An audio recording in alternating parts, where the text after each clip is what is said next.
আজকের আলোচনার বিষয়বস্তু মুসলিম উম্মার সংকট এবং সমাধানের পথ। এটা খুব ভালো যে আপনাদের মধ্যে যারা আজকে উপস্থিত হয়েছেন তাদের বেশিরভাগই তরুণ, এবং এই বার্তাগুলো তরুণদের জন্যই বেশি প্রযোজ্য। তার মানে এই নয় যে বয়স্ক মুরব্বীদের জন্য এই বক্তব্য নয়, ব্যাপারটা এমন নয়।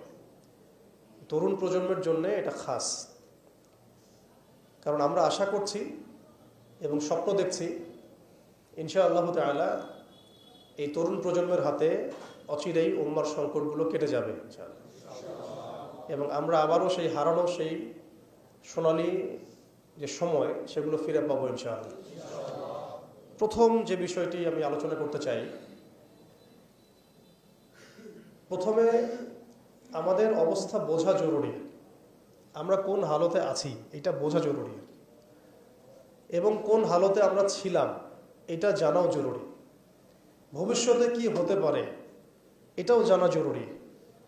এই তিনটা সন্ধিক্ষণ যদি আমি জানতে পারি, বুঝতে পারি, তাহলে আমি ইনশাআল্লাহ তাআলা অটোমেটিক্যালি আইডেন্টিফাই করতে পারবো যে আমার করণীয় কি। প্রথম পয়েন্টটাতে আসেন যে আমরা আসলে ছিলাম কোথায়, এই মুসলিম উম্মাহ ছিল কোথায়। আমরা তো একটা জাতি, একটা উম্মাহ, একটা দেহের মতো। একটা অংশ আঘাতপ্রাপ্ত হলে অন্য অংশ ব্যথা অনুভব করবে। আমরা এমন জায়গায় ছিলাম।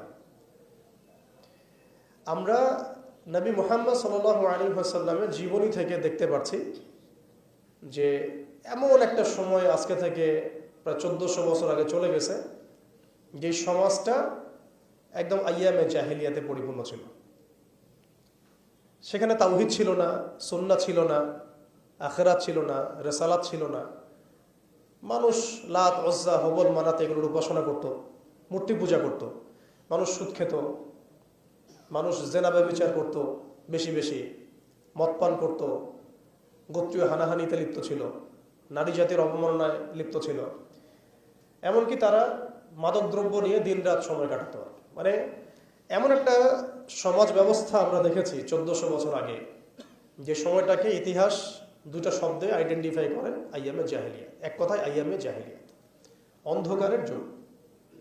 অন্ধকারের যুগ, দ্য এজ অফ ডার্কনেস, অন্ধকারের যুগ।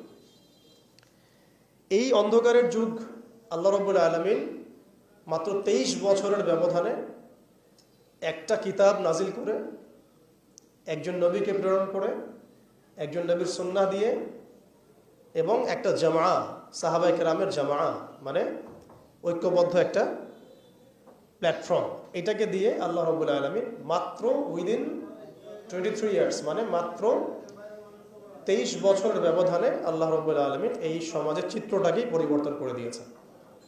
এটা আমরা দেখেছি মাত্র 23 বছরের ব্যবধানে। তো সিরাতটা যদি আপনাদের পড়া থাকে তাহলে আপনারা বুঝতে পারবেন যে কিভাবে এই পরিবর্তনটা হয়েছে। যাদের সিরাতটা পড়া নাই তাদের বুঝতে একটু অসুবিধা হতে পারে। এই কারণে আমি আপনাদেরকে পরামর্শ দিই, যেভাবে আপনারা কোরআন শেখেন, যেভাবে হাদিসকে গুরুত্ব দিয়ে পড়েন, ঠিক সেইভাবেই নবী মুহাম্মদ সাল্লাল্লাহু আলাইহি ওয়াসাল্লামের পবিত্র জীবনীটাকে শুরু থেকে শেষ পর্যন্ত পড়ে শেষ করতে হবে। তাহলে আপনি ধাপগুলো বুঝতে পারবেন কিভাবে তিনি সমাজ সংস্কার করেছেন। না হলে বুঝতে পারবেন না। কোরআনের একটা আয়াত থেকে আপনি নিজে নিজে একটা দলিল তো বের করতে পারবেন না, একটা হাদিস থেকে আপনি নিজে নিজে একটা দলিল তো বের করতে পারবেন না। সিরাতটা যদি মাথায় থাকে, পুরো সিরাত মোবারক, পবিত্র সিরাত, তাহলে আপনি বুঝতে পারবেন কোন সিচুয়েশনে নবী সাল্লাল্লাহু আলাইহি ওয়াসাল্লাম প্রেরিত হয়েছিলেন, কিভাবে শুরু করেছেন, কিভাবে সামনে গিয়েছেন, কোন প্রেক্ষাপটে কিভাবে তিনি রিয়্যাক্ট করেছেন, এবং কিভাবে আস্তে আস্তে এই দিনটা অল্প গুটি কয়েক মানুষ থেকে পুরো জাজিরাতুল আরবের মধ্যে ছড়িয়ে পড়েছে, প্রতিষ্ঠিত হয়েছে। এক কথায় দিন কায়েম হয়েছে কিভাবে, এটা বুঝতে হলে সিরাত লাগবে। এটা যদি আমরা 2 মিনিটের মধ্যে বলি, তাহলে প্রথমে নবী সাল্লাল্লাহু আলাইহি ওয়াসাল্লাম ওহী প্রাপ্ত হয়েছেন। সেই ওহীটা হচ্ছে কোরআন এবং হাদিস এবং সুন্নাহ, এবং সেই ওহী দিয়ে তিনি দাওয়াতের কাজ শুরু করেছেন। তিনি মানুষের দরজায় দরজায় যাওয়া শুরু করেছেন। মক্কায় 13 বছর নিরলস পরিশ্রম করে তিনি দাওয়াতের মেহনত অব্যাহত রেখেছেন, এবং দাওয়াতটা ছিল পরিপূর্ণ ইসলামের দাওয়াত, আংশিক দাওয়াত নয়। আমাদের দাওয়াত তার দাওয়াতের মধ্যে কিছু পার্থক্য দেখা যায় অনেক সময়। তার দাওয়াত ছিল পরিপূর্ণ ইসলামের দাওয়াত। আমরা কিন্তু ইসলামের অংশ বিশেষ নিয়ে কথা বলি বেশি, এটা খেয়াল রাখতে হবে। তিনি দাওয়াতের কাজ করেছেন পরিপূর্ণ ইসলামের দাওয়াত, উদখুলু ফিস সিলমি কাফা, এর উপর আমল করার জন্য। এখন এই দাওয়াতের ফলে প্রথম 3 বছর গোপন গোপন দাওয়াত হয়েছে, কিন্তু এই 3 বছরেই এমন কিছু সাহাবী তৈরি হয়েছিলেন যারা পরবর্তীতে বদর, উহুদ, খন্দক, খায়বার কাঁপিয়ে দিয়েছিলেন। যেমন আবু বকর সিদ্দিক, ওমর ইবনে খাত্তাব, ওসমান বিন আফফান, আলী ইবনে আবি তালেব, যায়েদ ইবনে হারসা, তারপরে বেলাল ইবনে রাবাহ, হামজা রাদিয়াল্লাহু আনহু, আব্দুর রহমান বিন আউফ, সাদ বিন আবি ওয়াক্কাস, আবু উবাইদা ইবনে জাররাহ, এরকম বরেণ্য সাহাবী যারা, এই সাহাবীরা তৈরি হয়েছেন কখন? ওই প্রথম সময়ের দিকে, প্রথম 13 বছরে, প্রথম 3 বছর গোপন দাওয়াতে এরকম বরেণ্য সাহাবায়ে কেরাম ইসলাম কবুল করা শুরু করেন। এরপরে দাওয়াতের গতি আরও বেগবান হয় যখন মক্কার শক্তিশালী কিছু মানুষ ইসলাম কবুল করেন, যেমন হামজা রাদিয়াল্লাহু আনহু, ওমর ইবনে খাত্তাব, এইরকম কিছু মানুষ। কারণ তাদের একজনের বক্তব্য বা একজনের অবস্থান সমাজে আরও 100 জনের সমান ছিল, 1000 জনের সমান ছিল। যখন সমাজে দাওয়াতের মধ্য দিয়ে প্রভাবশালী কিছু ব্যক্তি ইসলামের দিকে চলে আসে, তখন ইসলাম শক্তিশালী হয় এবং দাওয়াতটা বেগবান হওয়া শুরু হলো। দাওয়াত যত বেগবান হওয়া শুরু হলো, ততই কাফেরদের নির্যাতন বাড়তে থাকলো। দাওয়াত যত বেগবান হচ্ছিল, নির্যাতনের মাত্রা তত বাড়ছিল। আমরা বিপরীতভাবে বলতে পারি, নির্যাতনের মাত্রা যত বাড়ছিল, দাওয়াতও তত বেগবান হচ্ছে। আজকের বিষয় তাই হচ্ছে। ইসলামকে মুছে ফেলার যত চেষ্টা করা হচ্ছে, ইসলাম ততই ছড়িয়ে পড়ছে, আলহামদুলিল্লাহ। তো এই বিষয়গুলো সিরাত থেকে দেখবেন সব মিলে যাবে। ওই যে আইয়ামে জাহিলিয়াতের বর্ণনা দিলাম, এখনকার বিশ্বে এই প্রত্যেকটা জাহিলিয়াত মজুদ আছে। প্রথমে যে আইয়ামে জাহিলিয়াতের যে খাসলতগুলো বললাম, সেগুলো এখনকার বিশ্বে শতভাগ মজুদ আছে। এটা অনেক লম্বা আলোচনা। এখন তো মানুষ সরাসরি মুসলিমরা লাত, ওজ্জা, হবল, মানাতের ইবাদত না করলেও অদৃশ্য কিছু শিরকি মতবাদের ইবাদত করে, যেমন গণতন্ত্র, যেমন কমিউনিজম, ধর্মনিরপেক্ষতাবাদ, তারপরে জাতীয়তাবাদ, তারপরে এথিজম, নাস্তিকতা। এগুলো কিছু পশ্চিমা মতবাদ। এগুলো দেখা যায় না, ছোঁয়া যায় না, ভার্চুয়াল, ইনভিজিবল, কিন্তু এগুলো একটা আদর্শ। যে আদর্শগুলোর মধ্যে কুফর আছে, শিরক আছে, হারাম আছে, তাগুত আছে। সরাসরি মূর্তির সামনে সেজদা না করলেও অবচেতনভাবে মুসলিমরা আজকে এই মতবাদগুলোর পূজা করতেছে। এটাও শিরকের মধ্যেই পড়ছে, আংশিক হইলেও। কোনো কোনো ক্ষেত্রে যদি আকীদা ঠিক না থাকে, তাহলে পরিপূর্ণ শিরক হবে। এখন কথা হচ্ছে, এটা গেল মুসলমানদের অবস্থা। অমুসলিমরা তো মূর্তি পূজা করছেই। বিশ্বের বেশিরভাগ মানুষ এখন দেখা যাচ্ছে খ্রিস্টান ধর্মাবলম্বী, যারা ঈসা আলাইহিস সালামকে আল্লাহর পুত্র সাব্যস্ত করছে, নাউযুবিল্লাহি মিন যালিক। ইহুদিরা ওজাইর আলাইহিস সালামকে আল্লাহর পুত্র সাব্যস্ত করছে। আর মালউন যারা, মালউন মুশরিক, তারা কি করছে এটা তো আপনারা দেখতেই পাচ্ছেন। তারা লক্ষ কোটি দেবতার পূজা করছে, প্রকৃতি পূজা করছে। এর বাইরে আবার নতুন মতবাদ আসছে এখনকার বিশ্বে, নাস্তিকতা, যেটা এত এত উঁচু স্তরে ছিল না বিশ্বে কখনো। এই নাস্তিকতা দিন দিন এটা বাড়ছে আর বাড়ছে, বাড়ছে আর বাড়ছে। মানুষকে আল্লাহর দাসত্ব থেকে বের করে অন্য কোনো সত্তার দাসত্বের দিকে তারা নিয়ে যাওয়ার চেষ্টা করছে নাস্তিকতার আদলে। পরে দেখবেন, সামনে দেখবেন সেই সত্তা মাসিহুদ দাজ্জালের রূপে আত্মপ্রকাশ করবে ইনশাআল্লাহ তাআলা। এটাও সামনে হবে। এখন যাই হোক, ওই জাহালাতগুলো এখন দূর হয় নাই, বরং বহু উঁচু স্তরে এটা সমাজে ছড়িয়ে পড়েছে আরো। কারণ সেই স্বর্ণযুগ থেকে আমরা বের হয়ে আসছি, সেই স্বর্ণযুগ আমাদের এখন তো নাই। এখন ওই যে সুদ, এই সুদ এখন হয়েছে বিশ্ব ব্যবস্থার সুদভিত্তিক ব্যাংকিং সিস্টেম। একই সুদ, বরং তার চেয়ে ভয়াবহ। 90% মুসলিম সুদের সাথে সম্পৃক্ত, অলমোস্ট। হিসাব করে দেখেন আপনারা, থাকতে হবেই। ওয়ার্ল্ড ব্যাংকের আন্ডারে, IMF এর আন্ডারে, ফেডারেল রিজার্ভ ব্যাংকের আন্ডারে। আর এই ব্যাংকগুলো বেসিক্যালি পশ্চিমাদের স্বার্থে তৈরি করা হয়েছে এবং এরাই ইসরায়েলকে টিকিয়ে রেখেছে। ইসরায়েলকে কিন্তু শুধুমাত্র আপনার সামরিক শক্তি দিয়ে টিকিয়ে রাখা হয় না, এদেরকে অর্থনৈতিক শক্তি দিয়ে টিকিয়ে রাখা হয়েছে। এবং এই শক্তিগুলো হাসিল করছে তারা এই ওয়ার্ল্ড ব্যাংক থেকে, IMF থেকে, আর খাস করে ফেডারেল রিজার্ভ ব্যাংক থেকে, যেটা 1800 শতকের শুরুর দিকে তারা চালু করেছিল আর কি। তো অনেক গভীর বিষয়গুলো। মূল কথা হচ্ছে, ওই সুদভিত্তিক অর্থ ব্যবস্থা এখন পর্যন্ত যায় নাই। বরং এখন ওয়ার্ল্ড ওয়াইড এটাকে আমরা বলি গ্লোবালাইজেশন হয়েছে।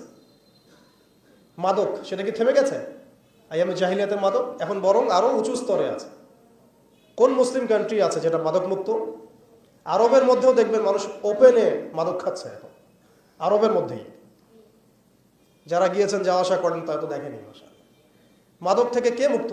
মানে কোন কোন ন্যাশনটা মুক্ত মুসলিমদের মধ্যে? বরং ইসলামিক কান্ট্রিগুলোতে মদকে সংবিধান দিয়ে হালাল করা হয়েছে। ইসলামিক কান্ট্রিগুলো বলি আমরা যে তথাকথিত ইসলামিক কান্ট্রি, বাংলাদেশকে তো অনেক ইসলামিক কান্ট্রি মনে করে আর কি, ঠিক আছে? পাকিস্তানকে ইসলামিক কান্ট্রি মনে করে, ইরানকে ইসলামিক কান্ট্রি মনে করে, ঠিক আছে? জর্ডানকে ইসলামিক কান্ট্রি মনে করে, লেবাননকে ইসলামিক কান্ট্রি মনে করে। ইসলামিক কান্ট্রি আর ইসলামিক স্টেট এগুলো এক না বিষয়। মুসলিম সংখ্যাগরিষ্ঠ থাকলেই একটা রাষ্ট্র ইসলামিক স্টেট হয় না, হয় না। মুসলিম সংখ্যাগরিষ্ঠ থাকলে একটা রাষ্ট্র কখনো ইসলামিক স্টেট হয় না। একটা রাষ্ট্র তখনই ইসলামিক স্টেট হয় যখন সেটা আল্লাহর আইন দ্বারা পরিচালিত হয়। তো বাংলাদেশ কি আল্লাহর আইন দ্বারা পরিচালিত হয়? সবাই জানি এটা হয় না। এটা হওয়ার ইচ্ছাও কি তাদের আছে? যারা লিডিং রোল প্লে করে তাদের তো ইচ্ছাও নাই, কারণ তারা মনে করে ইসলামিক আইন দিয়ে যদি রাষ্ট্র চলে তাহলে রাষ্ট্র নাকি মৌলবাদী রাষ্ট্র হয়ে যাবে, পশ্চিমারা রাগ করবে, আমেরিকা আব্বু মাইন্ড করবে, ভারত নাকি খেপে যাবে। এগুলো তারা মনে করে। এই জুজুর ভয় তারা আমাদেরকে দেখায়। এগুলো সব জুজুর ভয়। অথচ রাসূলুল্লাহ সাল্লাল্লাহু আলাইহি ওয়াসাল্লাম যখন মদিনা রাষ্ট্র কায়েম করেছেন তখন বিশ্বে রোমানরা পরাশক্তি ছিল, পারস্যরা পরাশক্তি ছিল। মদিনা রাষ্ট্রের আয়তন এতটুকু ছিল, ছোট না, খুব বড় রাষ্ট্র ছিল না, ছোট একটা রাষ্ট্র, জনসংখ্যাও কম। মদিনার মধ্যে ইহুদিরা আছে, বনু কোরাইজা, বনু কাইনুকা, বনু নাজির আছে, পাশে আবার কিছু পত্তলিকও আছে, মদিনার ভিতরে আবার মোনাফেকরাও আছে। তাদের তাদের অস্তিত্বের উপরেই মদিনা রাষ্ট্র কায়েম হলো এবং সেখানে আল্লাহ পাকের বিধান বাস্তবায়িত হলো। কই, তখন তো আমরা এভাবে চিন্তা করি নাই যে রোমানরা খেপে যাবে, পার্সিয়ানরা খেপে যাবে। ওরা তখন সংখ্যার দিক থেকে, অস্ত্রের দিক থেকে, জনবলের দিক থেকে, মানে আপনার সার্বভৌমত্বের দিক থেকে মুসলিমদের চেয়ে অনেক শক্তিশালী ছিল। কিন্তু কোনো মুসলিম তো এভাবে চিন্তা করে নাই যে আল্লাহর জমিন, আল্লাহর আইন বাস্তবায়িত করলে ওরা আমাদের উপর খেপে যাবে, তেরে আসবে। আর আসলেই বাকি যে কয়েকবার তেরে আসছে সে কয়েকবার তারা নাকামি চুবানি খেয়ে বিতাড়িত হয়েছে। আমরা সেই রোমানদেরকে ডিফিট করেছিলাম, সেই পার্সিয়ানদেরকে ডিফিট করেছি, সেই রোম সাম্রাজ্য, সিরিয়া, শাম এগুলো আমরা বিজয় করেছি, সে পারস্য আমরা বিজয় করেছি। যারা আমাদের এগেনস্টে দাঁড়ানোর চেষ্টা করেছে আল্লাহ পাক ধুলা বানিয়ে উড়িয়ে দিয়েছিলেন। কই, তখন তো আমাদেরকে এত নেগেটিভ চিন্তা করতে হয় নাই, ব্যাকফুট চিন্তা করতে হয় নাই। এখন হয় কেন? বিকজ আমরা সেই ইমান, সেই তাকওয়া, সেই আকীদা, সেই আমল, সেই মানহাজের মধ্যে নাই। As simple as that. আমরা এখন সেই অবস্থায় নাই, ইমানের দিক থেকে, আমলের দিক থেকে, তাসকিয়ার দিক থেকে, জামার দিক থেকে। সবচেয়ে বড় কথা হচ্ছে দিন পালনের দিক থেকে আর কি, দিন বোঝা এবং পালন করার দিক থেকে আমরা ওই জায়গায় নাই। আমরা দেখুন দিন পালন করছি আংশিক, যতটুকু আমার পক্ষে পসিবল হচ্ছে আংশিক, বুফের মতো আমরা মনে করছি, যেটা ইচ্ছা নিব, যেটা ইচ্ছা নিব না। দিন তো বুফে না। উদখুলু ফিস সিলমি কাফা মানে হচ্ছে দিনে আপনাকে আমাকে পরিপূর্ণরূপে প্রবেশ করতে হবে। যখন যেটা আমার সামনে আসবে আমাকে সেটা করতে হবে। ফরজ হয়েছে নামাজ, নামাজ পড়তে হবে। যাকাত ফরজ হলে যাকাত দিতে হবে। হজ ফরজ হলে হজ করতে হবে। আমার এখানে অপশনাল কোনো থিঙ্কিং এর তো সুযোগ নাই। পর্দা ফরজ হলে পর্দা করতে হবে, ইভেন জিহাদ ফরজ হলে জিহাদও করতে হবে। যেটা ফরজ হবে সেটা করতে হবে, যেটা ওয়াজিব সেটা করতে হবে, যেটা সুন্নাহ সেটা আমল করতে হবে। এখানে তো আমার অপশন নাই যে আল্লাহ আমি পর্দাটুকু বাদ দিয়ে দাও আমার জন্য, নাউজুবিল্লাহ, আমার জন্য মদটাকে হালাল করে দাও, নাউজুবিল্লাহ, আমার জন্য জেনাকে হালাল করে দাও, নাউজুবিল্লাহ। এটা কি সম্ভব? কিন্তু আমরা এই সিস্টেমগুলোর মধ্য দিয়ে আল্লাহর হালালকে হারাম করছি, হারামকে হালাল করছি। তো আমি বলছিলাম ওই জাহালাতের এই না সুদভিত্তিক সিস্টেম দূর হয়েছে, আর না সেই মাদক দূর হয়েছে, আর না সেই শিরক দূর হয়েছে, আর না গোত্রীয় হানাহানি দূর হয়েছে। গোত্রীয় হানাহানি কি দূর হয়েছে? না। এখন হানাহানি গণতান্ত্রিক ভাষায় করলে জায়েজ, তাই না? গণতান্ত্রিক লেভেল দিয়ে হানাহানি, মারামারি, কাটাকাটি, মিছিল, মিটিং, শোডাউন, রাস্তায় কোপাকুপি সব জায়েজ। কিন্তু ইসলামের পরিভাষায় যদি আমরা জিহাদ ফি সাবিলিল্লাহ বলি তাহলে আটকে উঠে আপনার কি অবস্থা, তাহলে মৌলবাদী, জঙ্গি, সন্ত্রাসী। ছাত্ররা যা করেছিল জুলাইয়ে, এই কাজটার 10%ও যদি দাড়ি টুপি ওয়ালারা করতো তাহলে মনে হয় বাংলাদেশেও সব মসজিদ সিলগালা মেরে দিত, সব মাদ্রাসা সিলগালা করে দিত, তাই না? মানে গণতান্ত্রিক পরিভাষায় এই ফিতনাগুলো জায়েজ, তাই না? ফিতনা মানে পরীক্ষা, ফিতনা মানে শব্দ কি? পরীক্ষা। এই পরীক্ষাই তো আমরা। কিন্তু ইসলামিক পরিভাষা যদি আমরা ইবাদত বলি, ইসলামিক পরিভাষা একটা ইবাদত, সেটা নাজায়েজ হয়ে যাচ্ছে। আর গণতান্ত্রিক পরিভাষায় তথাকথিত এই গণতান্ত্রিক রাষ্ট্রে এবং গণতান্ত্রিক এই বিশ্বে এগুলোকে তারা জায়েজ করে নিয়েছে। আফ্রিকাতে যখন পশ্চিমারা হামলা চালায় গণতন্ত্রের নামে, এটা জায়েজ হয়ে যায়। আরব বসন্তের নামে যখন বিভিন্ন কান্ট্রির মধ্যে ফাসাদ সৃষ্টি করা হয়, গাদ্দাফিকে ফেলে দেওয়া হয়, মনে আছে না আপনাদের আরব বসন্তের কথা? ইয়েমেন থেকে শুরু করে তিউনিসিয়া থেকে শুরু করে প্রত্যেকটা কান্ট্রিতে যা করলো তারা, মনে আছে তো নিশ্চয়ই? এগুলো তখন জায়েজ। মিশরে করেছে, তাই না? সোমালিয়া, কঙ্গো, ইথিওপিয়া, নাইজেরিয়া, এগুলোতে যা হচ্ছে এগুলো জায়েজ ওদের ভাষায়। ইরাকে হামলা চালানো ওদের জন্য জায়েজ ছিল, তাই না? গণতন্ত্রের ভাষায়। ওখানে লাখ লাখ মানুষ মারলেও সেটা জায়েজ। ওটা নাকি শান্তি প্রতিষ্ঠার জন্য করা হচ্ছে। তারপরে আফগানিস্তানে লক্ষ লক্ষ মানুষকে মারা হয়েছে, ওটা তখন জায়েজ ছিল।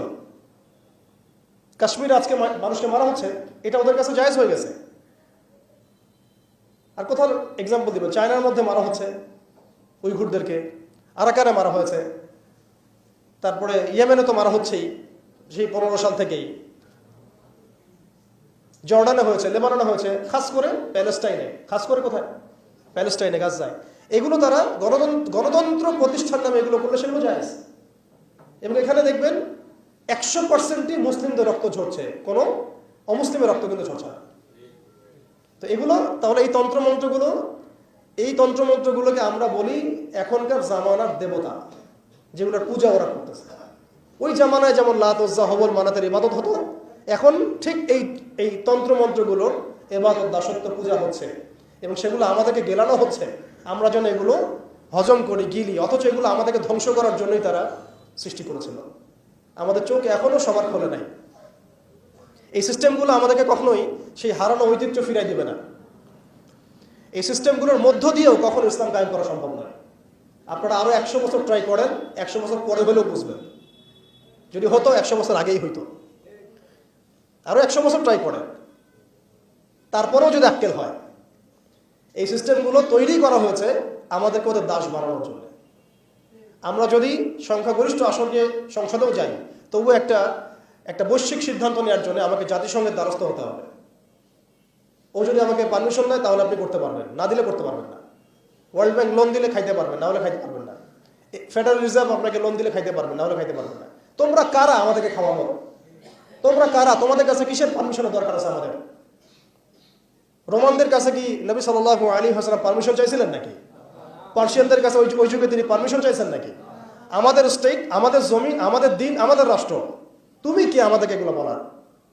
তোমাদেরকে কে অথরিটি দিছে সারা বিশ্বের মরণগিরি করতে? কে তোমাকে বলছে যে আমেরিকা হচ্ছে পৃথিবীর মানে রুলিং স্টেট? এই আইডেন্টিটি তোমাকে কে দিছে? সেই বিশ্বকে শাসন করবে, এই অধিকার তাকে কে দিছে? ইসরায়েল এই বিশ্বকে শাসন করবে, এই অধিকার ওকে কে দিছে? কে দিছে এই অধিকার ওদেরকে?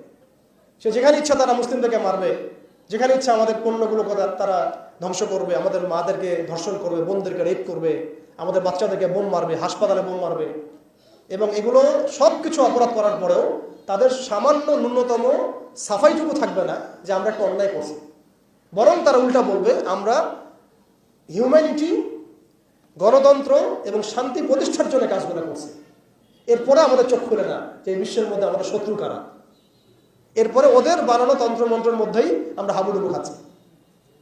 আমরা ইসরায়েল ইস্যু নিয়ে যখন মার্চ হলো, আর অনেক কিছুই হলো বাংলাদেশে, একটা কিন্তু শব্দ খুব স্ট্রংলি আসছিল, পণ্য বয়কট, তাই না? দেখেন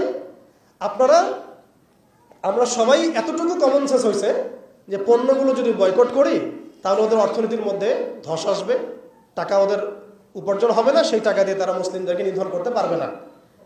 ওদের পণ্য বয়কটের ব্যাপারে আমরা যতটা সচেতন ছিলাম, ওদের আদর্শ, মতবাদ, দর্শনগুলো বয়কটের ব্যাপারে আমরা এত সচেতন না। আমি ওদের পণ্য বয়কটের কথা বলছি, এদিকে ওদের আদর্শ নিয়ে আমি দীক্ষিত হচ্ছি।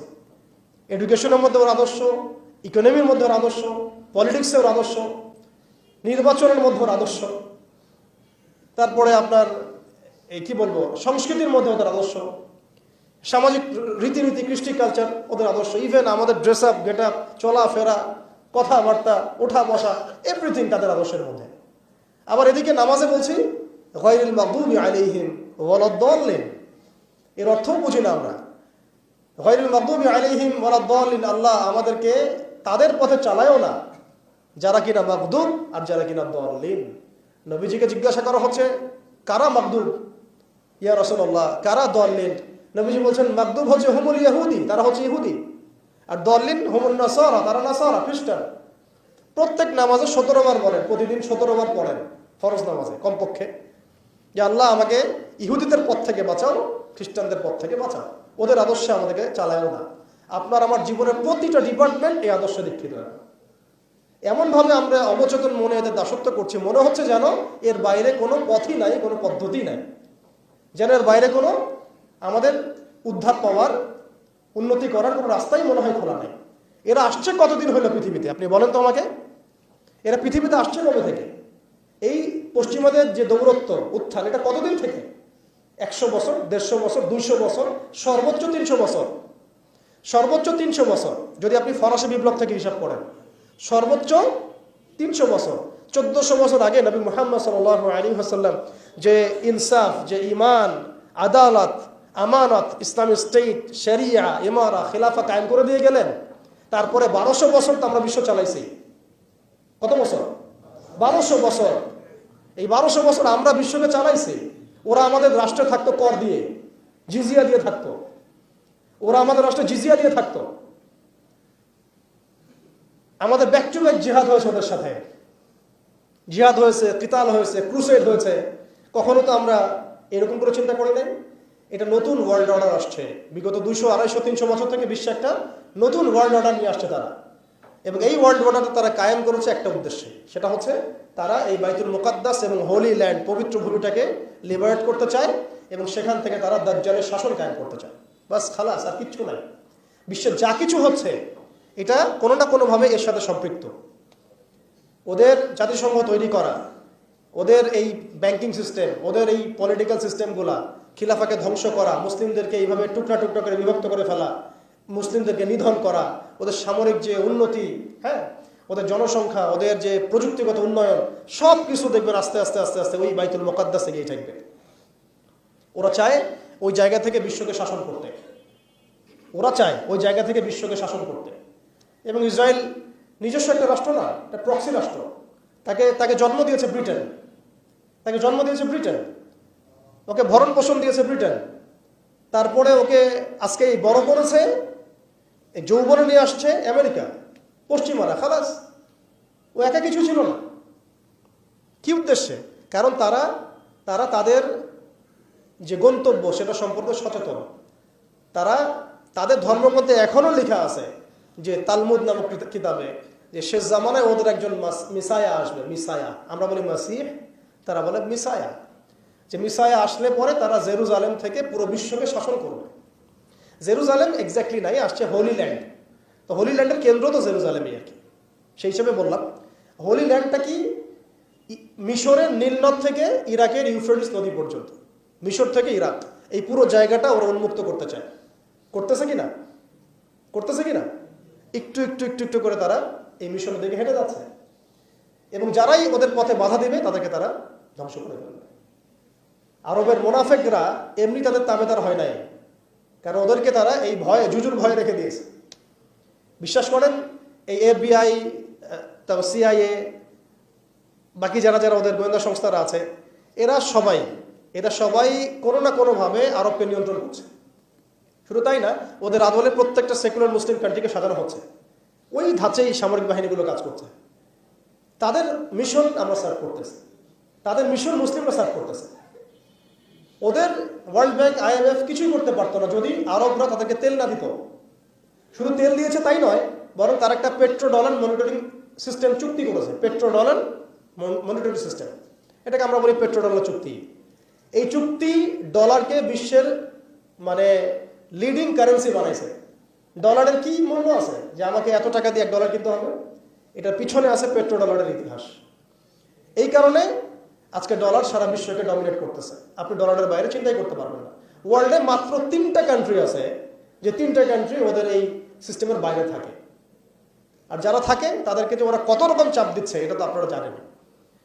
আশ্চর্যের বিষয় হচ্ছে ওই 3টা মাত্র কান্ট্রির মধ্যে কোনো মুসলিম কান্ট্রি নাই ইরান ছাড়া। যদি ইরানকে আমরা প্রপারলি ইসলামিক কান্ট্রি বলি না, কিন্তু ওই ইরানই ওদের বাইরে আছে। কিন্তু আরবের যারা সুন্নি কান্ট্রি তারা কেউ ওখানে নাই। মানে আরবের সুন্নি কান্ট্রিরা তারা ওই চুক্তির ভিতরে আছে, ইরান শিয়া তারা চুক্তির বাইরে আছে। তাহলে আমরা কোথায় শিক্ষা নিলাম? আমি এখানে ইরানের প্রশংসা করছি না, ইরানের কাছে আশা করার কিছু নাই। যত কিছুই বলুক আমি পারমাণবিক বোম মেরে দেবো, এই করবো সেই করবো, কিছুই করবে না। করলে আগে করতো ইল্লা মাশাআল্লাহ। কথা হচ্ছে জানেন, ওই 3টা কান্ট্রির মধ্যে উত্তর কোরিয়া আছে।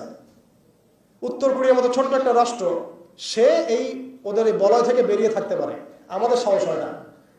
আমাদের 57টা কান্ট্রি, কোটি কোটি জনগণ, খনিজ সম্পদ, তেল গ্যাস আর কি নাই, জনবল, সামরিক বাহিনী, প্রযুক্তি, ম্যান পাওয়ার সবই আছে। আমি বললাম শুধু ওই সিরাতের আদলে হাঁটি নাই, সিরাতের শিক্ষা থেকে আমরা শিক্ষা নেই নাই, ওই জজবা ওই ইমান আমাদের মধ্যে থেকে চলে গেছে। আমরা ওই স্বপ্ন দেখাই বন্ধ করে দিয়েছি যে আমরা একসময় বিশ্বকে শাসন করতাম। এই স্বপ্নটা দেখাই বন্ধ হয়ে গেছে। মানুষ তো বাঁচেই স্বপ্ন নিয়ে যে আমি এরকম ছিলাম, আমাকে ওই জায়গায় যেতে হবে। মানুষ তো বাঁচেই একটা উদ্দেশ্য নিয়ে, গন্তব্য নিয়ে। আপনার লাইফের একটা গন্তব্য আছে, আপনি এই জিনিস অ্যাচিভ করতে চান এবং আপনি সেই পথে হাঁটছেনও, পরিশ্রম করছেন। আল্লাহ চাইতে একদিন আপনি অ্যাচিভ করবেন ইনশাআল্লাহ। কিন্তু যার লাইফে কোনো গোলই নেই তাদের কি হবে? উম্মাহ আজকে এরকম একটা অবস্থায় আসছে। আমি এখানে আমভাবে সবার কথা বলছি না। যাদের স্বপ্ন দেখার তারা ঠিকই দেখছে, যাদের কাজ করার তারা ঠিকই করছে, তারা কেউ বসে নাই। যাদের জীবন দেওয়া তারা ঠিকই দিচ্ছে, যাদের প্রতিবাদ করার তারা ঠিকই করছে, যাদের জালেমের এগেনস্টে দাঁড়ানো তারা দাঁড়াচ্ছে কি না? সারা ওয়ার্ল্ডে যাদের এই জজবা আছে তারা ঠিকই কাজ করছে। আমি আমভাবে সবাইকে বোঝাই নাই, মেজরিটিকে বোঝাচ্ছি। তো যাদের কাজ করার তারা তো করছে, এবং যারা সফল হওয়ার তারা তো হবেই ইনশাআল্লাহ। আল্লাহ পাক যেন আমাদের প্রত্যেক বিশ্বের বিভিন্ন জায়গায় আমাদের যে ভাইয়েরা দিন প্রতিষ্ঠার জন্য কাজ করছেন সবাইকে বিজয় দান করে নেন। এখন সময় আমাদের হাতে অল্প, আমি শেষ করবো এখান থেকে। এখানে আসেন, আমি যে কথাটা বলতে যাচ্ছিলাম যে সিরাতের আদলে নবী সাল্লাল্লাহু আলাইহি ওয়াসাল্লাম এইভাবে দাওয়াতের কাজ করার পরে সবর করে, ধৈর্য ধরে, প্রয়োজনে হিজরত করে, তারপরে আবার মদিনা রাষ্ট্র কায়েম করেছেন।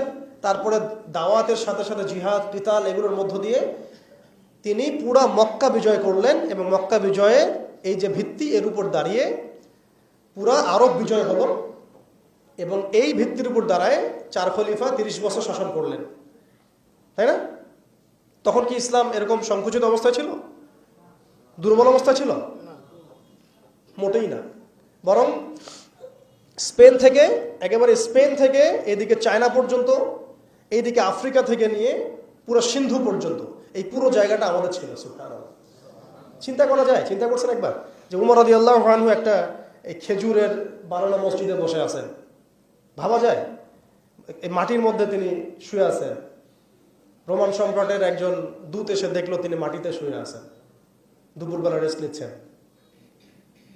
আর তার বাহিনী এইদিকে পৌঁছে গেছে একেবারে শাম পর্যন্ত, এদিকে পৌঁছে গেছে পারস্য পর্যন্ত। ভাবা যায় এগুলা? ওসমান রাদিয়াল্লাহু আনহুর সময় একদম সাইপ্রাস দ্বীপপুঞ্জ থেকে শুরু করে বাকি সব বিজয় হয়েছে। উমাইয়াদের সময় দেখা গেছে একদম স্পেন থেকে নিয়ে এদিকে চায়না পর্যন্ত, আর বললো আফ্রিকা থেকে নিয়ে সিন্ধু পর্যন্ত বিজয় হয়েছে। আব্বাসীয়দের সময় হয়েছে। এইভাবে প্রায় 1250 বছর আমরা ওয়ার্ল্ডকে শাসন করছি। তখন একটা মুসলিম নারীর দিকে চোখ তুলে তাকানোর জরুরত কেউ করতো না। একটা মুসলিম ভাইকে অন্যায়ভাবে হত্যা করবে সাহসী কারো ছিল না, গায়ে টোকা দিবে সাহসী ছিল না। আজকে আমাদের চোখের সামনে বিগত 100 বছরে আমার তো মনে হয় মিনিমাম 10 কোটি মুসলমানকে হত্যা করা হয়েছে। মিনিমাম 10 কোটি মুসলমানকে হত্যা করা হয়েছে বিগত 100 বছরে। মানে একেবারে চিহ্নিত করে করে মারা হচ্ছে, ইস্যু তুলে তুলে মারা হচ্ছে। যখন কোনো ইস্যু নাই, সবাই শান্তিপূর্ণ অবস্থায় থাকতে যাচ্ছে, তখন জঙ্গি ইস্যু তৈরি করা হচ্ছে, কোন নাটক সাজানো হচ্ছে। আরে মারবি বা যুদ্ধ করবি তো ঘোষণা দিয়ে কর, লুকাচুরির কি আছে? মুসলিমদেরকে মারার জন্য ভারতে নতুন নতুন পায়তারা চলতেছে। এখন আমাদের এই ভাইরা তো বদ্ধ একটা জায়গায়। আপনারাই বলেন তারা কি করবে এখন? তারা মিশন নিছে, রাষ্ট্রীয়ভাবে মিশন নিছে মুসলিম নিধনের। এখন এই ভাইদের কোনো রাষ্ট্র নাই, কোনো জামা নাই, কোনো আমির নাই, কোনো এদাদ নাই, কোনো জিহাদের কোনো মানে ওখানে অবস্থাই নাই করার মতো তাদের, তাই না? ভিতরে কথা বলছি আমি, কাশ্মীরের কথা বলছি না। তাহলে এই ভাইরা এখন কি করবে? এই যে অবস্থা, এই অবস্থা কি মনে করছেন আমাদেরকে প্রভাবিত করবে না? অভ্যন্তরীণভাবে এখানে বাংলাদেশে আমরা বেশিরভাগ মুসলিম হলেও আমাদের আশেপাশে চতুর্দিকে ঘোরাফেরা করতেছে কুফাররা, চতুর্দিকে ঘোরাফেরা করতেছে। আপনি কাকে বিশ্বাস করবেন? চায়নাকে বিশ্বাস করবেন? ভারতকে বিশ্বাস করবেন? নেপাল ভুটানকে বিশ্বাস করবেন? না মায়ানমারকে বিশ্বাস করবেন? আপনি যাবেন কোন দিকে? আমাদের প্রস্তুতিটা কি? আমাদের প্রিপারেশন কি? রাষ্ট্র কি প্রিপারেশন নিচ্ছে? আমার কথা হচ্ছে রাষ্ট্র নাকি যুদ্ধ করে? সবাই বলেন একটা কথা না, রাষ্ট্রের অধীনে যুদ্ধ। তো রাষ্ট্র কি প্রিপারেশন নিচ্ছে? রাষ্ট্রের সেই ফিকির আছে কিনা? রাষ্ট্রের তো এই ফিকিরটুকু নাই যে রাষ্ট্রের মধ্যে ইসলামিক আইনগুলো বাস্তবায়িত হোক। এইটুকু ফিকির নাই তো আপনাদের। যারা ইলেকশন নির্বাচন গণতন্ত্র এগুলো করতেছেন, কার ফিকির আছে? আল্লাহর কসম করে বুকে হাত দিয়ে বলেন তো কার ফিকির আছে ক্ষমতায় গিয়ে আপনি আল্লাহর আইন বাস্তবায়ন করবেন? ইসলামপন্থী ভাইদের কথা বাদ দিচ্ছি, ইসলামপন্থী ভাইদের কথা বাদ দিলাম, আমি সেকুলারদের কথা বলছি, ডেমোক্রেটিকদের কথা বলছি। কারণ রাষ্ট্র চলে আসছে এইভাবেই। আর যারা ফিকির করছেন ইসলাম নিয়ে আমি যাব, ওখানে গিয়ে এটা করবো, এটা আপনি ডেমোক্রেটিক সিস্টেমে করতে পারবেন না। আপনাকে সিস্টেমটা সরাই ফেলতে হবে। গণতন্ত্র বলে কোনো শব্দই রাখা যাবে না, তারপরে শরিয়া কায়েম করতে পারবেন। শরিয়া আর গণতন্ত্র একসাথে থাকতে পারে না। শরিয়া, গণতন্ত্র, ধর্মনিরপেক্ষতাবাদ, কমিউনিজম এগুলো একসাথে থাকতে পারে না। একটা বোতল, এর মধ্যে আছে আপনার বিষ, এখানে আপনি দুধ খেতে পারবেন না। একটা বোতল, এখানে আছে বিষ, আপনি এটাকে 1000 বার ধুইতে হবে, ধোয়ার পরে আপনি দুধ ঢালতে পারবেন, খাওয়ার রিস্ক নিতে পারবেন। তাও খাবেন কিনা সন্দেহ আছে। আর এগুলো তো হচ্ছে মারাত্মক শিরকের বিষ। এগুলো পশ্চিমাদের দাসত্ব করাবে আপনাকে। আমাদের হচ্ছে বড় কান্ট্রি আছে একটা তুরস্ক, একটা ইসলামিক ল বাস্তবায়ন করছে কিনা দেখায়। বড় একটা কান্ট্রি আছে মিশর, দেখায় আমাকে একটা ইসলামিক ল বাস্তবায়ন করতে পারছে কিনা। তিউনিসিয়া পারছে কিনা, আজারবাইজান পারছে কিনা, মরক্কো পারছে কিনা, ইথিওপিয়া পারছে কিনা? আপনারা বলেন পারছে কি? ইয়েমেন পারছে কিনা, জর্ডান পারছে কিনা, লেবানন পারছে কিনা? পারে নাই। আফগানিস্তান পারছে কেন? আফগানিস্তান পারছে কেন? কারণ তারা সিস্টেমগুলোকে সরাই দিছে। সিরাতের আদলে, সিরাতের রক্তে ওরা জমিনকে পবিত্র করে ফেলছে। সিরাতের আদলে জিহাদের মাধ্যমে রক্ত দিয়ে পশ্চিমাদেরকে বিতাড়িত করে ওরা জমিনকে পবিত্র করে শরিয়া কায়েম করছে। এটাই শরিয়া কায়েম করার রাস্তা, আর কোনো রাস্তা নাই। আপনি যতই তন্ত্রমন্ত্রের ধার ধারেন না কেন, আপনি কখনোই সফল হতে পারবেন না। লিখে নেন, কাজ করতে থাকেন, দেখেন।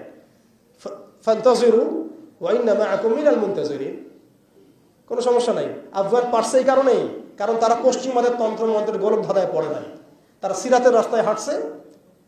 ওকে, আমাদের সাথে লড়বা, আমরা তোমাদের সাথে লড়বো, ঠিক আছে? হয় তোমরা থাকবে, না হলে আমরা থাকবো। হয় তাওহীদ থাকবে, না হলে শিরক থাকবে। হয় শরিয়া থাকবে, না হলে তোমাদের তন্ত্রমন্ত্র থাকবে। এই লড়াই যখন হইতে এক পর্যায়ে 20 বছর সময় লাগলেও সেটা আজকে বাস্তবায়ন হয়েছে। যেটা আপনার আমার অঞ্চলে 100 বছরও হয় নাই, 50 বছরও হয় নাই। এরপরেও আল্লাহ পাক আমাদেরকে চোখের সামনে কিন্তু মিসাল দেখাই দিয়েছেন। তারপরেও আমাদের মধ্যে বোধোদয় হচ্ছে না, আমরা বুঝতে পারছি না যে কোন পথে হাঁটবো। দেশের যত সমস্যা দেখবেন, মিডিয়া যান, মিডিয়ায় গেলে মনে হবে দেশের সমস্ত সমস্যার হালত এবং সমাধান হচ্ছে একটা বিষয়, মিডিয়ার ভাষায়। মিডিয়ায় ঢোকেন, দেখেন কি হচ্ছে। অনেক প্রবলেম দেশের মধ্যে, সংস্কার, এইটা সেটা অনেক কিছু হচ্ছে। ভাবখানা এমন যে সব কিছু থেকে উদ্ধার করবে আমাকে একটা শব্দ, তার নাম নির্বাচন। তার নাম মানে নির্বাচন হলেই সব সমাধান হয়ে যাবে। এটা আমাদের আকীদা, আমাদের চিন্তা এরকম ভাই। একটা মুদির দোকানদারকে জিজ্ঞাসা করেন, সেও এই কথাই বলবে। আবার বুদ্ধিজীবীকে জিজ্ঞাসা করেন, সেও এই কথাই বলতেছে। টকশোতে বসে সেও এই কথা বলতেছে। এমপিকে বলেন, সেও এই কথা বলতেছে। মানে পুরো অবচেতন দাসত্ব, অবচেতন ইবাদত। দেখেন আমাদের অবচেতন মনে আমরা ইবাদত করে ফেলছি গণতন্ত্রের, পশ্চিমাদের, ওদের তন্ত্রমন্ত্রগুলোর। ইলেকশন দিলে সব সমাধান হয়ে যাবে? কোন পদ্ধতিতে আপনি দিবেন? দেওয়ার পরে কি হবে? মূলনীতি কি থাকবে? সংবিধান কি থাকবে? সংস্কারগুলো কি কি হবে? আপনি কি আল্লাহর জমিন, আল্লাহর দিন কায়েমের দিকে আসবেন কিনা? এখানে তো অনেক কথা আছে। এগুলোকে সলিউশন না করে XYZ যেই আসুক, আপনি আমাকে বসায় দিলে আমি কিছুই করতে পারবো না। সিম্পল। আমাকে বসায় দেন, আমি কিছুই করতে পারবো না। আপনি সবচেয়ে পরহেজগার মানুষটাকে বসায় দেন, সেও কিছু করতে পারবে না, কারণ সিস্টেমটাই তাকে করতে দিবে না। এই জিনিসগুলো আমাদের বোঝা উচিত। উম্মার সংকটগুলো এইভাবে আমাদের আইডেন্টিফাই করতে হবে। যে অনেক লম্বা হয়ে যাচ্ছে, হয়তো আমি শেষ করে দিই এখন। শেষ করি ভাই, অনেক লম্বা করা যাবে না, নামাজের ব্যাপার আছে। এখানে আমাদের ওই হারানো ঐতিহ্যটাকে আমরা বুঝতে পারলাম, আমরা কোথায় ছিলাম আমরা, এটা কি বুঝতে পারছেন? এখন দেখেন আমরা আসি কোথায়। এক বাক্যে, আমাদের সারা ওয়ার্ল্ডে কোনো খিলাফা স্টেট নাই, এক নাম্বার কথা। 2 নাম্বার, নাই তো নাই, জেরুজালেম আমাদের হাতে ছিল, ওইটাও আমাদের কাছ থেকে কেড়ে নেওয়া হয়েছে। তারপরে আমাদেরকে এরকম 57টা পিস রাষ্ট্রে ভাগ করা হয়েছে, ওই খেলাফা রাষ্ট্রকে বাদ দিয়ে। এবং প্রত্যেকটা রাষ্ট্রের মধ্যে মোনাফেক শাসক বসায় দেওয়া হয়েছে। একদম খোলামেলা বলে দিলাম, প্রত্যেকটা রাষ্ট্রের মধ্যে ম্যাক্সিমাম মোনাফেক শাসক বসায় দেওয়া হয়েছে, যারা নিজেরাই পশ্চিমাদের হয়ে সার্ভ করবে এবং আল্লাহর জমিনে তাগুত কায়েম করবে, এবং করেছে তারা এটা। তাগুত কি তারা তো বুঝে না, তাগুত মানে শয়তান। যেখানে আল্লাহর বিধান চলে না, ওখানে শয়তানের বিধান চলে, সিম্পল। এটা 1000 জন বুদ্ধিজীবী মিলেও যদি একটা সংবিধান লিখে আর সেখানে আল্লাহ বিরোধী আইন থাকে, সেটা তাগুত। সেটার নাম কি? তাগুত। এই তাগুত মানে শয়তান। কেউ যদি ওর প্রতি ইমানদার হয়ে মারা যায়, জাহান্নামে যাবে। কেউ যদি ওর প্রতি ইমানদার হয়ে মারা যায়, সরাসরি জাহান্নামে যাবে ইনশাআল্লাহ, কারণ সে তাগুতের দাসত্ব করছে। আর আমাদেরকে বলাই হয়েছিল, ওয়ামা ইয়াকফুর বিত্তাগুত ওয়া ইউমিন বিল্লাহ ফাকাদ ইসতামসাকা বিল উরওয়াতিল ওয়ুসকা লা ইনফিসামা লাহা ওয়াল্লাহু সামিউন আলিম। সূরা বাকারায় 256 নম্বর আয়াত পড়ে দেখবেন, বাসায় গিয়ে আয়াতুল কুরসির পড়ে আছে। তাগুতকে কুফরি না করা পর্যন্ত কেউ মুমিন হইতে পারবে না। তাগুতের সাথে কুফরি না করা পর্যন্ত কেউ মুমিন হইতে পারবে না, এটাই বাস্তব। এখন এইভাবে আমাদেরকে ভাগ করা হয়, মুনাফিক শাসক বসায় দেওয়া হয়। শুধু তাই না, প্রত্যেকটা কান্ট্রির মধ্যে ওই 4 দেবতা 5 দেবতা ঢুকাই দেওয়া হয়েছে, ওই যে বললাম আগে। তারপরে একটা ডিপার্টমেন্ট ধরে তারা ধ্বংস করছে, একটা ডিপার্টমেন্ট ধরে। রাজনীতি ধ্বংস করছে, ইসলামিক রাজনীতি সরাই দিয়েছে। অর্থনীতি ধ্বংস করছে, সুদ ঢুকাই দিয়েছে। তার মধ্যে ঘুষ আছে, ইনফ্লেশন আছে, দুর্নীতি আছে, এগুলো তো আছেই। তারপরে সমাজের যে আমাদের ব্যাপারগুলো, সমাজের নীতি নৈতিকতার বিষয়গুলো দেখেন একেবারেই উঠাই দিচ্ছে, দিন দিন উঠাই দিচ্ছে। এখন নাকি আপনি স্ত্রীর সাথে সহবাস করলেও ধর্ষণ হবে। সুবহানাল্লাহ, কি অবস্থা! আর এদিকে আপনি পতিতালয়ে গেলে, ওটা হচ্ছে শ্রমিকের কাছে গেছেন আপনি। কি বুঝাচ্ছে আমাদেরকে তাহলে? এটাই তো নাকি? তার তসলিমা নাসরিনকে আমরা এখান থেকে বিতাড়িত করছিলাম কেন? তসলিমা নাসরিনকে আমরা বিতাড়িত করছিলাম কেন? ঘুরে ফিরে তো সেটাই আসতেছে। আবার শুধু তাই না, এখন আবার লিঙ্গ চেক করতে হয়, সে কি নারী না পুরুষ না অন্যান্য। অন্যান্য মানে কি জানেন? অন্যান্য মানে কি ট্রান্স কিনা, ট্রান্সজেন্ডার চালু করে দেওয়া হলো। আরে ভাই, হজের নিবন্ধন করতে গেলেও দেখা যাচ্ছে অন্যান্য আসতেছে। কি বুঝাচ্ছে না আমাদেরকে তাহলে? মানে ট্রান্সজেন্ডারটাকে আপনারা ভিতরে এটাকে প্রমোট করে ফেললেন, লিগালাইজ করে ফেললেন। আবার সমকামিতা তো আছেই, যে না ব্যভিচার, এগুলো তো ছড়াচ্ছেই, ফ্রি মিক্সিং দিয়ে দিছে, ছেলেমেয়ের অবাধ মেলামেশা। মানে সমাজের একটা যে স্থিতিশীলতা থাকে মুসলিমদের, এটাকে ধ্বংস করছে এরা। এটা কি পশ্চিমারা এসে করছে? এখানে ওদের অনুগত দাসদেরকে দিয়ে করাইছে। সমাজকে ধ্বংস করছে, অর্থনীতি ধ্বংস করছে, রাজনীতি ধ্বংস করছে, মিডিয়াগুলো ওদের হাতে নিয়ে নিছে। মিডিয়া হাতে নেওয়া মানে হচ্ছে, মানে দিনকে ওরা রাত বানাই দেবে, রাতকে দিন বানাই দেবে। আর আপনারা তাদেরকে এত বিশ্বাসও করেন, অনেকে একটু ইসলামিক নিউজ করলে আপনারা এত বিশ্বাসও করেন। আসার সময় যে আমরা মাওয়াদি আসলাম, ওখানে দেখবেন একটা পোস্টার আছে বড় করে, সেটাতে লেখা আছে যে ওই যে আবু সাইদের ছবি দেওয়া আছে কি, নতুন বাংলাদেশে স্বাগতম না, এরকম কিছু একটা। নিচে লেখা আছে প্রথম আলো। দেখেন এদের চরিত্র দেখেন। এরা বিগত প্রায় শুরু থেকে এরা আজ পর্যন্ত এই তাগুতের সার্ভ করছে, ভারতের দালালি করছে, ফ্যাসিস্টের দোসর ছিল। এরা আমাদেরকে জঙ্গি বানাইছে, এরা বহু মানুষকে কারাগারে পাঠাইছে, এরা বহু মানুষের গুমের জন্য দায়ী, খুনের জন্য দায়ী, হত্যার জন্য দায়ী, ফাঁসির জন্য দায়ী। এরা আবার পাল্টি মারল পরিবর্তিত বাংলাদেশ। দেখছেন? এই হচ্ছে মিডিয়ার অবস্থা। প্রত্যেকটা মিডিয়া ওরা হাতে নিয়ে নিয়েছে, এবং এর সাথে প্রযুক্তিগত উন্নয়ন। আমি তো বলছিলাম যে মানে আমাদেরকে এইভাবে মনিটর করা হতো যে আমাদের ফোনে যদি আপনি একটা কল দেন, মেসেজ করেন, তাহলে আপনি ট্রেস হয়ে যাবেন। এইভাবে মনিটর করা যায়। আপনি গোপনে আপনার স্ত্রীকে কি বলছেন সেটা তারা শুনতেছে আড়ি পেতে। আপনি আমি জানি না। আপনি আপনার ওয়াইফকে ফোনে গোপনে কি বলতেছেন, কিছু আলাপ হতে পারে না, অ্যাডাল্ট হতে পারে কিনা, ওইটা তারা রেকর্ড করতেছে। সুবহানাল্লাহ। এখন টেকনোলজি এই জায়গায়, AI, এখানে বসে একটা ক্লিক করবে, আপনাকে যদি ওইখানে শ্যুট করতে চাই শ্যুট করা যাবে, ড্রোন এসে আপনার কপালে গুলি মেরে দিয়ে চলে যাবে দূর থেকে। এই প্রযুক্তি দিয়ে এই ফিলিস্তিনে বহু মানুষকে মারা হচ্ছে এখন, রাইট নাও। তো আমি বলতে চাচ্ছিলাম, আমরা কোন জায়গায় আসছি, এই জায়গায় এখনকার হালত, আজকে এই জায়গায় তারা আমাদেরকে নিয়ে আসছে। এখন প্রশ্ন হচ্ছে যে এই ওদের যে মানে অগ্রগতি, আমাদের যে অধঃপতন, এই জিনিসটার জন্য কি শুধু তারাই দায়ী না আমরাও দায়ী আছি? শুধু কি তারাই দায়ী না আমরা দায়ী আছি? আমরা আমাদের আগে দোষগুলো খুঁজে বের করব, আমরা নিজেরা আমাদের আগে ল্যাকিংসগুলোকে খুঁজে বের করব। আপনি দেখবেন, খুঁজতে থাকেন, প্রথম ল্যাকিংস পাবেন আপনি আমি, বেশিরভাগ মানুষই জীবনের মৌলিক উদ্দেশ্য থেকে সরে গেছে। আমরা দুনিয়াদার হয়ে গেছি ভাই। আমরা এই দুনিয়াতে এইভাবে থাকার জন্য আসি নাই। আল্লাহ পাক আমাদেরকে পাঠাইছেন এই দুনিয়াতে দুইটা কাজ দিয়ে। একটা হচ্ছে আল্লাহর ইবাদত করতে হবে এবং তার জমিনে দিন কায়েম করতে হবে। এখানে আমি অন্য কোনো উদ্দেশ্যে আসি নাই, আমরা মুসাফির এখানে সবাই। আল্লাহ পাক বলেছেন, ওয়া মা খালাকতুল জিন্না ওয়াল ইনসা ইল্লা লিয়াবুদুন, আর ইন তানসুরুল্লাহ ইয়ানসুরকুম ওয়া ইউসাব্বিত আকদামাকুম ওয়ালা তামুতুন্না ইল্লা ওয়া আনতুম মুসলিমুন। কতগুলো আয়াত আছে। ইন্নাল্লাহা লা ইউগাইয়িরু মা বিকওমিন হাত্তা ইউগাইয়িরু মা বিআনফুসিহিম। আয়াতের পর আয়াত বলা যাবে। আমাদেরকে এই দুনিয়াতে পাঠানো হয়েছে দুইটা কাজ, আমাদেরকে আল্লাহর ইবাদত করতে হবে এবং আল্লাহর জমিনে তার দিন কায়েম করতে হবে। এটা আমাদের কাজ, বাকি সবকিছু গৌণ, এগুলো মুখ্য কাজ, মেইন। এবং আমাদেরকে দিন দেয়া হয়েছে কেন? হুয়াল্লাযী আরসালা রাসূলাহু বিল হুদা ওয়া দীনিল হক লিইয়ুযহিরাহু আলা দীনি কুল্লি। এই দিনটা আল্লাহ পাক দিয়েছেন এই কারণেই, যাতে এই দিন অন্য সমস্ত দিনের উপর জয়লাভ করে। তো জয়লাভ কখন করবে? যখন আমরা ফিকির করবো তখন। এটা কি আবরাহার যুগ যে আবাবিল পাখি এসে পাথর ছুড়বে? বলেন, এখন পাথর আপনাকে আমাকে ছুটতে হবে? এটা তো আবরাহার যুগ না। নবী সাল্লাল্লাহু আলাইহি ওয়াসাল্লাম শুধু দোয়া দিয়েই কি সব হয়েছে? দোয়ার সাথে চেষ্টা করেন নাই তিনি? এমনকি বদর যুদ্ধের দিনও তিনি কূপ দখল করলেন, ভালো জায়গাটাতে শিবির গাড়লেন, সৈন্য বিন্যাস করলেন, সবকিছু যখন ঠিকঠাক মতো হয়ে গেল, তারপরে বৃষ্টি আসলো আল্লাহর পক্ষ থেকে, তিনি দোয়া করা শুরু করলেন। এই দোয়ায় আল্লাহ পাক ফেরেশতা নাজিল করলেন। তাহলে কি আমাদের কাছে একমুখী না সবকিছু করতে হবে? এখন আমাদেরকে এই ল্যাকিংসগুলোকে খুঁজে বের করতে হবে। আমাদের ল্যাকিংস কোথায়?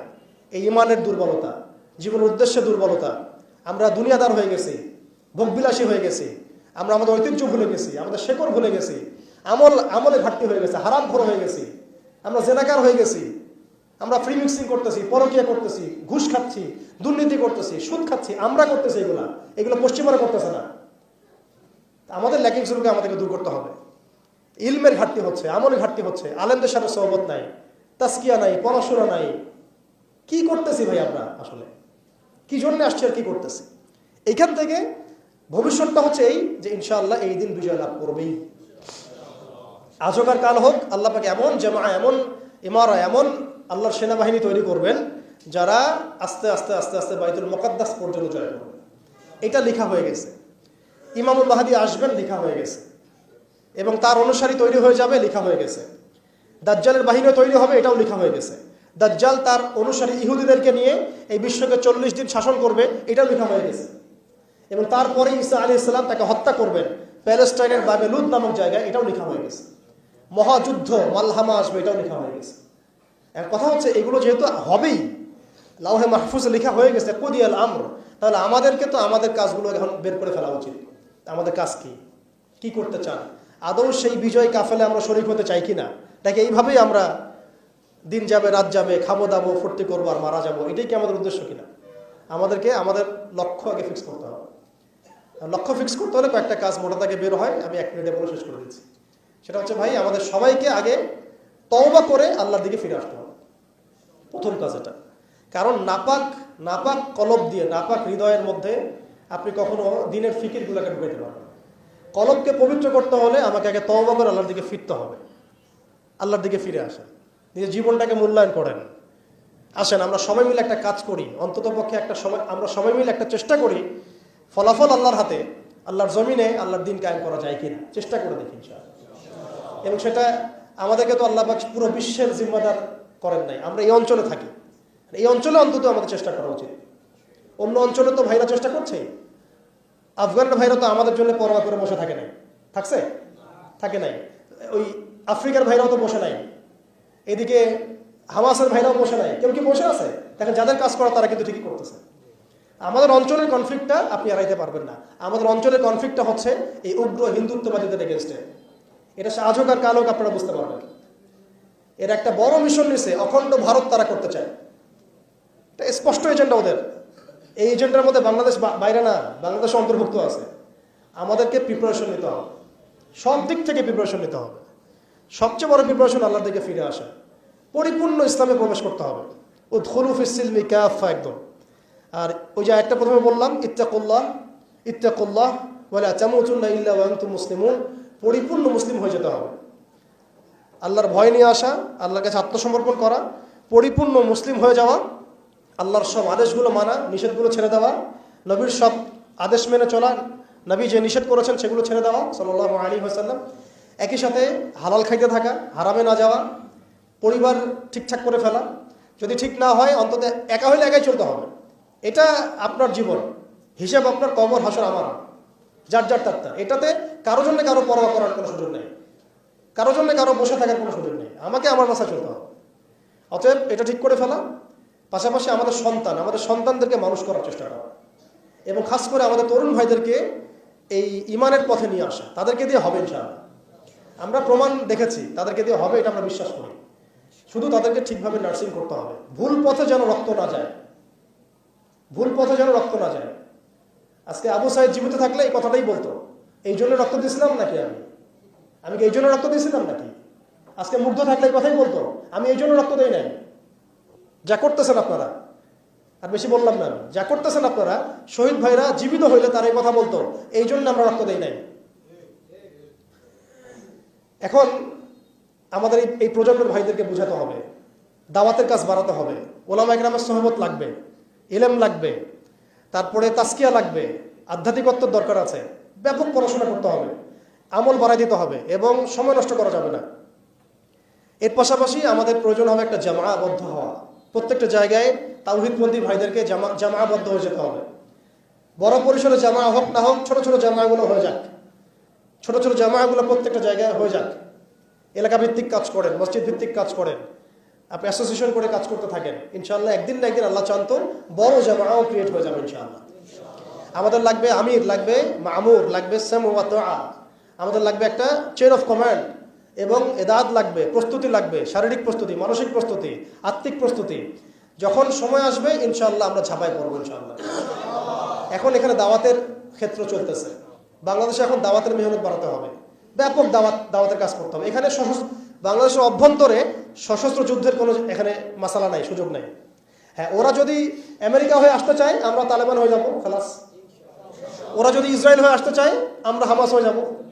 কিন্তু যদি এই অবস্থা না থাকে, শান্তিপূর্ণ অবস্থা, তাহলে আমাদের এখানে দাওয়াতের মেহনত বেগমান থাকতে হবে। এখন সে হালত চলতেছে, অতএব আমাদের সবাইকে দাওয়াতের কাজে আত্মনিয়োগ করতে হবে, এই যোগ্যতা তৈরি করতে হবে, এবং এলাকা ভিত্তিক জামা গঠন করে ফেলতে হবে। এবং সবচেয়ে বড় কথা, ইসলাম তো পালন করবই, এর পাশাপাশি অনইসলামিক যে কুফরি, আকীদা, শিরক, বেদাত, এগুলো সম্পর্কে আমাদের জানতে হবে। সমস্ত হালাল হারাম আইডেন্টিফাই করতে হবে, এগুলো থেকে দূরে থাকতে হবে। এমন যেন না হয় যে আমি সঠিক পথেও চলতেছি, আবার গলদ আকীদার মধ্যেও আছি। আমি ভালো কিছু নিয়াতে হাঁটছি, আবার দিকে কবিরা গুনাহ করতেছি।